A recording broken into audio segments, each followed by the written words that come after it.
Ketiga,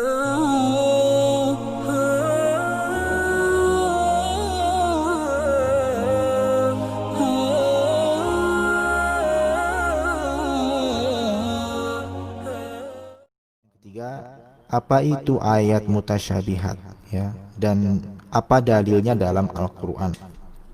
Ini juga pertanyaan yang cukup menarik juga sebetulnya, karena tidak sengaja pada minggu lalu kemarin saya nukil sedikit karena ada yang bertanya mengenai ayat-ayat yang berulang, ya.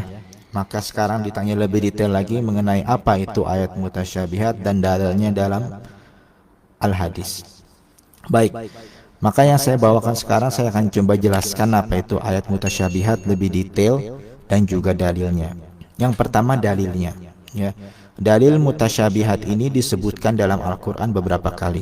Jadi perkataan syabbaha, ya, mutasyabih itu disebutkan beberapa kali dalam Al-Qur'an.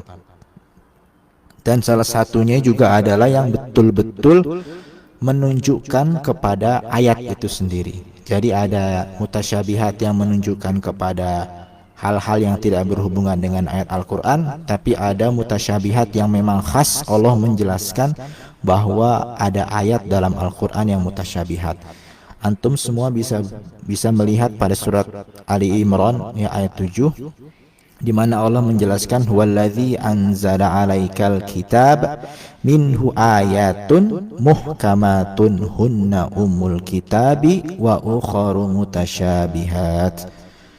Allah berfirman dalam surat Ali Imran, ia huwallazi anzala 'alaikal kitab, yang menurunkan kepada engkau Alkitab. Alkitab ini ada Al-Quran. Minhu ayatun muhkamat, dari Al-Quran itu adalah ayat-ayat yang muhkam, ya, yang sudah jelas hukum hakam, ya, seperti hukum wudu, bagaimana caranya, hukum waris, hukum transaksi dan semuanya, ya. Itu yang merupakan ummul kitab, katanya. Hunna ummul kitab artinya pokok-pokok dari ajaran Al-Quran. Wa ukharu mutasyabihat, dan yang lainnya ada yang mutasyabihat.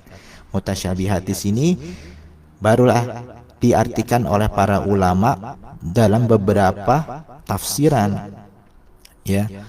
Syabbahah asal katanya, dari secara makna bisa bermakna dua jika disebut sebagai syabbahah. Bisa bermakna sebagai tamatsil, semisal. Jadi artinya adalah mutasyabihat itu adalah benda-benda yang semisal, mirip, ya. Atau juga yang kedua ada alitibas. Alitibas ini misalnya adalah yang tidak jelas, samar-samar, meragukan, ya.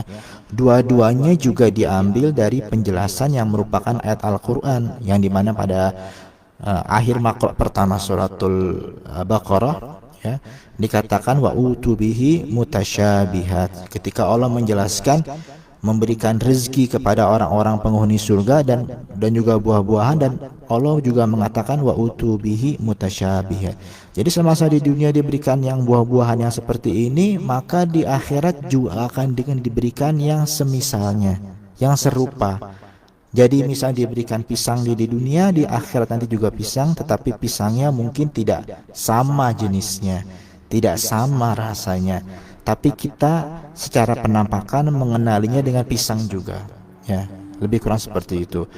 Dan juga yang kedua, alitibas ini tidak nampak sebagaimana diceritakan Allah Subhanahu wa taala ketika Bani Israel mengeluh kepada Nabi Musa tentang sapi-sapi yang disuruh untuk disembelih ini seperti apa, gitu. Sampai mereka berkata, qalu du'u lana rabbaka yubayyin lana ma hiya innal baqara tasyabaha alaina. Wahai Musa, tanya lagi sama Tuhanmu, ya. Masih belum jelas, ya, tasyabah, masih samar-samar bagi kami penjelasan kamu ini mengenai sapi yang seperti apa yang diminta oleh Tuhanmu, ya. Jadi dua seperti itu. Nah, itu ada dalilnya dan juga artinya. Kemudian para ulama menarik kesimpulan dari sini secara maknawi. Maknawinya apa? Ya, beberapa ulama seperti Imam Al-Zarqasi menjelaskan, ya, Iradal qisatul, jadi dia bermaksud adalah suatu mengkisahkan atau menceritakan sesuatu fi lafzi, dalam suatu lafaz, ya, yang dia lafaznya itu sama, maknanya sama, ya, maknanya sama, tetapi dari berbilang jumlahnya dia diulang itu berbeda-beda cara pengucapannya. Jadi menjelaskan, mengisahkan sesuatu dengan cara yang maksudnya adalah satu gitu, tetapi cara melafazkannya berbeda. Misalnya adalah perkataan wallahu alimun hakim, innallaha alimun hakim. Itu maknanya sama, wallahu alimun hakim, innallaha alimun hakim. Tetapi cara penyebutannya berbeda-beda di setiap ayat. Nah, itu disebut sebagai ayat-ayat yang mutasyabihat, yang bermakna adalah dia mirip, ya, dia mirip, dia serupa, tapi disebutkan dengan cara berbeda. Wallahu ghafurur rahim, innallaha ghafurur rahim. Nah, itu juga ayat-ayat yang disebut sebagai mutasyabihat, yaitu pada makna yang pertama. Jadi dia berulang-ulang dalam Al-Quran, tetapi bentuknya yang berbeda-beda, tapi maksudnya sama saja. Ada lagi yang kedua adalah yang memang alitibas, kita tidak bisa mengenali maknanya apa, maknanya tidak jelas, tidak diketahui. Nah, ini contohnya adalah huruf-huruf muqatta'ah pada awal-awal surat. Contohnya adalah alif lam mim. Ya, ada lagi misalnya alif lam ra. Ada lagi yasin. Ada lagi nun. Ada lagi shad. Ada lagi qaf. Dan semisalnya. Ya, ini adalah namanya disebut sebagai huruf-huruf al-muqatta'ah dalam ilmu tajwid. Dan tidak ada yang mengetahui makna ini. Wa ma ya'lamu ta'wilahu illallah, disebutkan dalam surat Al-Imran juga terusan yang tadi. Dan tidak ada yang mengetahui maknanya ayat mutasyabihat yang ini kecuali Allah Subhanahu wa taala.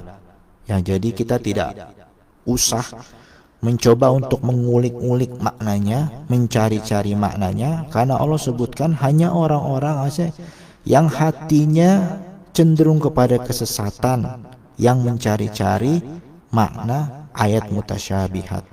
Ya, jadi yang seperti itu kita katakan kepada orang kalau ada yang bertanya, wa ma ya'lamu ta'wilahu illallah, tidak ada yang mengetahui takwilnya kecuali Allah Subhanahu wa taala sahaja. Karena sebahagian juga beberapa ulama mufassirin menyebutkan mengenai asbab adanya ayat-ayat mutasyabihat yang berupa huruf muqatta'ah ini, dikarenakan itu untuk menarik perhatian orang-orang Quraisy, ya, ketika Nabi SAW membaca ayat Al-Quran. Ya, wallahu a'lam bishawab. Bisa jadi itu betul, bisa jadi juga hanya Allah yang mengetahui maknanya. Tapi kita sebagai umat muslim, kita pentingkan saja mempelajari dan membahas ayat-ayat yang sudah jelas muhkam, ya, yang jelas hukum hakam dan bisa bermanfaat bagi kita. Baik, saya rasa 3 pertanyaan sudah saya jelaskan. InsyaAllah semoga bermanfaat bagi kita semua. Dan InsyaAllah kami tunggu lagi pertanyaan-pertanyaan berikutnya. Jika ada, atau bisa menghubungi kami juga lewat email dan WhatsApp sekiranya ada hal yang urgent ingin ditanyakan. Tafadhol, silahkan. InsyaAllah kita berjumpa lagi pada pertemuan minggu depan. Wal asri innal insana lafi khusr illa alladhina amanu wa amilus salihati wa tawasaw bil haqqi wa tawasaw bis sabr. Wassalamualaikum warahmatullahi wabarakatuh.